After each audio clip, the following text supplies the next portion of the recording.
इनको लग रहा है कि ना हम संप्रदाय में फिट बैठ रहे हैं, ना हम जाति में फिट बैठ रहे हैं। क्या किया जा सकता है?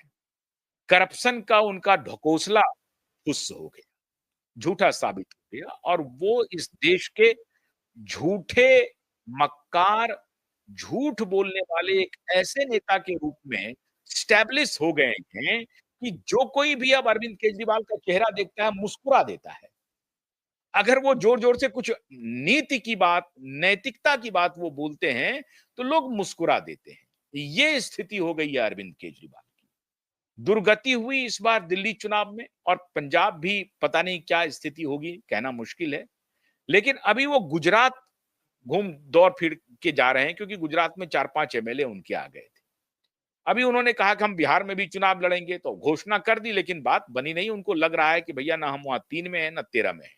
तो थोड़ी बहुत राजनीतिक पार्टी है सुगबुगाहट करके भाग जाएंगे।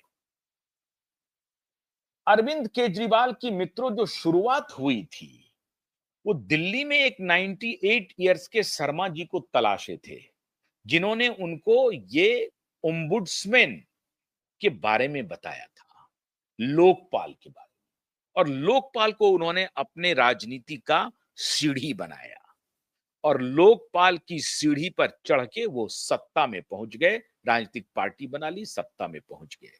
अब वो लोकपाल भी खत्म। इन्होंने अपनी पार्टी का लोकपाल का ख्याल नहीं रखा। इन्होंने दावा किया था कि हम अपनी पार्टी में लोकपाल रखेंगे। संतोष हेगड़े जी लोकपाल बने इनकी पार्टी में, पता नहीं कहां चले गए वो। और भी किन्हीं किन्हीं को बनाया इन्होंने, लेकिन किसी का कोई चला नहीं।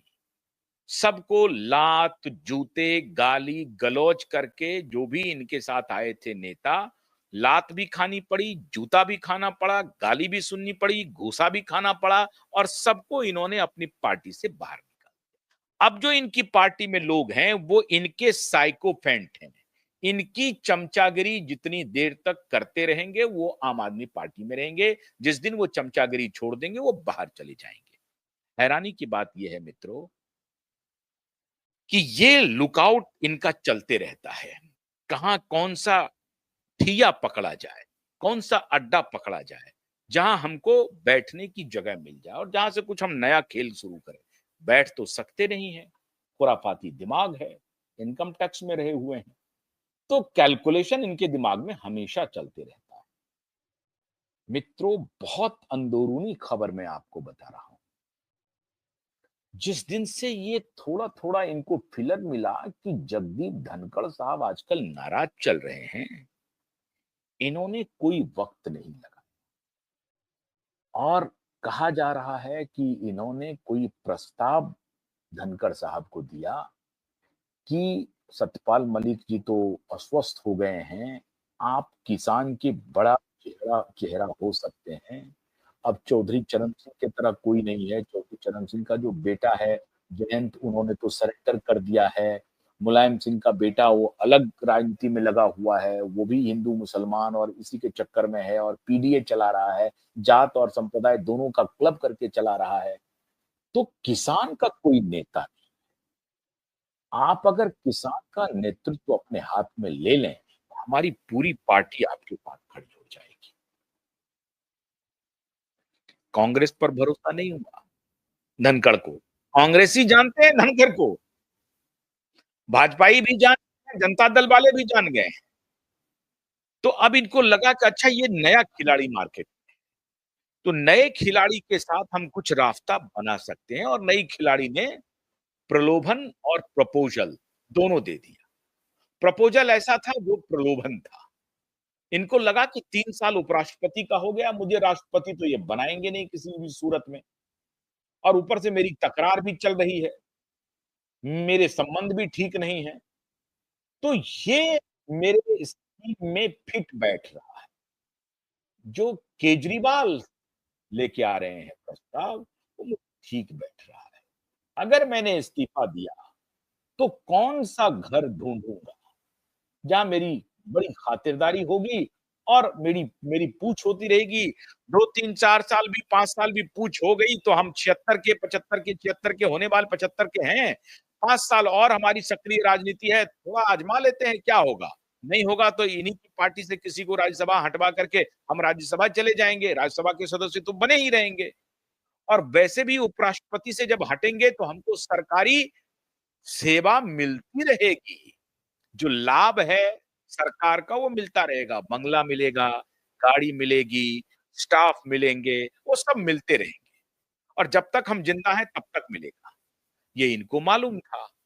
तो काहे के लिए हम कोई प्रोटोकॉल में जाएं ना जाएं, एडी वेंस आए और जेडी वेंस आए और जेडी वेंस के साथ हमारी मुलाकात क्यों नहीं कर पाई, तो विदेश मंत्री ने हमें ब्रीफ क्यों नहीं किया, इस तकरार में हम क्यों पड़े। हमें अभी इतना बड़ा बंगला मिला हुआ है, इससे छोटा 8 कैटेगरी का हमको बंगला मिल ही जाएगा, स्टाफ भी मिल जाएगा, गाड़ी भी मिल जाएगी, शांति से रहे, अस्वस्थ भी हैं, ओपन हार्ट सर्जरी भी हो गया है। इस बीच में कोई नया रास्ता भी तलाश लेते हैं अपन। ये इनके स्कीम में बात आई है, ये विश्वस्त सूत्र बता रहे हैं। मुझे किसी ने फ़ोन नहीं किया, धनखड़ साहब ने भी नहीं फ़ोन किया और केजरीवाल साहब ने भी फ़ोन, लेकिन केजरीवाल साहब ने कहा कि अगर आप हमारा नेतृत्व सँभालें और किसान के आप ब्रांड बने, तो मैं किसान के नाम पर फिर एक लोगों को गुमराह कर सकने की स्थिति में आ सकता हूँ। आप आगे में खड़े रहेंगे, पीछे में मैं खड़ा रहूँगा और किसान को जो कोई रास्ता नहीं मिल रहा है क्योंकि ना तो किसान के कांग्रेस है, ना ही किसान के भाजपा है, किसान के मुलायम नहीं है, किसान के लालू नहीं है, किसान का कोई नहीं है। किसान का हम एक पार्टी बन करके इमर्ज कर जाएँगे और गाँव-गाँव हम ये माहौल बना देंगे। अगर आप ये मेरा प्रस्ताव मानें, मैं किसान हूँ नहीं, तो मुझे किसान उस रूप में स्वीकार करेगा नहीं, तो मैं पीछे में रहूँगा पर्दे के, मतलब स्टेज पर भी मैं आपके साथ रहूँगा, लेकिन पीछे में रहूँगा, आगे आपको रखूँगा। मतलब अन्ना को लोकपाल के लिए तैयार किया था और जगदीप धनखड़ साहब को किसान का चेहरा बना करके पेश करेंगे। बड़ी अच्छा, बहुत अच्छी भाषण शैली है, बहुत अच्छा बोलते हैं धनखड़ साहब। हिंदी भी अच्छी है, अंग्रेजी भी अच्छी है और खड़ी बोली भी बोलते हैं और राजस्थानी भी बोलते हैं। जाट हैं वो, तो अगर मुखर होकर के धनखड़ साहब के पीछे हम लोग सब लग जाएँ और धनखड़ साहब को ब्रांड बना दें, तो वैसे भी तो कुछ नहीं हो रहा है, हमारा ज़ीरो पर ही है। तो ज़ीरो से नेगेटिव तो होंगे नहीं, ज़ीरो से प्लस ही होंगे, ये केजरीवाल का कैलकुलेशन है। और धनखड़ साहब का अपना कैलकुलेशन है कि बात तो ठीक कह रहे हैं। और किसान के नाम पर हमारी इज्जत भी बन जाएगी। पद छोड़ा किस नाम पर? तो किसान के नाम पर छोड़ा। चौधरी देवीलाल के ही रास्ते ये चढ़े थे, तो चौधरी देवीलाल को भी एक बार एस्टैब्लिश करने की कोशिश करेंगे। इस बहाने जो है सो हरियाणा में पहचान बना लेंगे, राजस्थान के इलाके में पहचान बना लेंगे, उत्तर प्रदेश, पश्चिमी उत्तर प्रदेश, बिहार और गुजरात इन सारे जगहों पर इनकी थोड़ी और महाराष्ट्र में भी। तो ये इनका कॉम्बिनेशन लगा कि धनखड़ साहब जो हैं वो किसान के बड़े नेता हो सकते हैं। मित्रों, साजिश ये है, फिर से एक बार पूरे देश को धूर्त बनाया जाए और धूर्तता में इस बार धनखड़ साहब को खड़े कर दिया जाए और उसके पीछे में फिर शिखंडी की भूमिका में ये केजरीवाल आ जाए। ये बड़े चालाक हैं, बड़े धूर्त हैं। धूर्तों की तिकड़ी, धूर्तों की चौकड़ी बैठ रही। इनको मालूम नहीं है, मोदी उस मिट्टी का नहीं है, ये अटल बिहारी वाजपेयी नहीं है और ना ही आडवाणी है। मोदी किसी और मिट्टी के बने हुए हैं। ऐसे धूर्तों के साथ सठे साठ्यम समाचरे, तो साहब ऐसे धूर्तों को टक्कर देने के लिए एक बड़ा खिलाड़ी पहले से मैदान में है। उनका नाम है नरेंद्र दामोदर दास मोदी। तो नरेंद्र दामोदर दास मोदी को इस सारी बातों का अनुभव हो चुका है।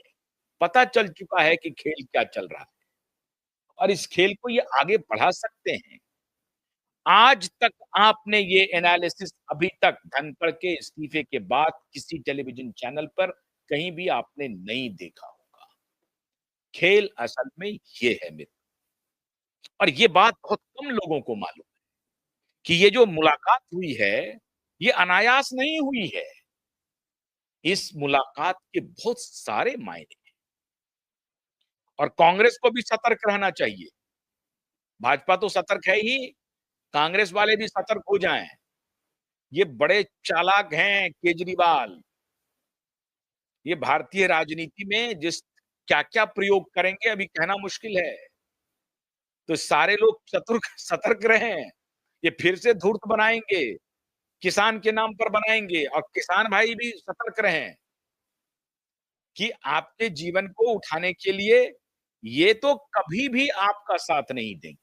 हाँ, आपको सीढ़ी के रूप में ज़रूर इस्तेमाल करेंगे। और अगर यही बात रहती तो किसान के नेता बनकर के संघर्ष करते। जगदीप धनखड़ साहब नहीं किया, बंगाल के गवर्नर थे, गवर्नर का मलाई खाया। अब ये उपराष्ट्रपति हैं, इनको बंगला भी चाहिए, गाड़ी भी चाहिए, सब कुछ चाहिए इनको। राज्यसभा टीवी पर दबदबा भी चाहिए, प्रोटोकॉल भी चाहिए, सिक्योरिटी भी चाहिए। तो ये किसान के नेता नहीं हैं। हाँ, झाड़-पोंछ करके इनको ब्रांड बना करके पेश किया जाता है किया जा सकता है और इसकी सुपारी अब नई इन्होंने इनको मिली है केजरीवाल जी की तरफ से। अब सारे लोग सतर्क रहें, मेरा काम है आपको सतर्क करना। आप सतर्क हो जाएँ, साजिश बहुत गहरी है, बड़ी है, साजिश को समझें, होशियार रहें, शिकारी आएगा, जाल बिछाएगा, दाना डालेगा, तुम भूल से उसमें फँसना नहीं। बहुत-बहुत शुक्रिया, नमस्कार।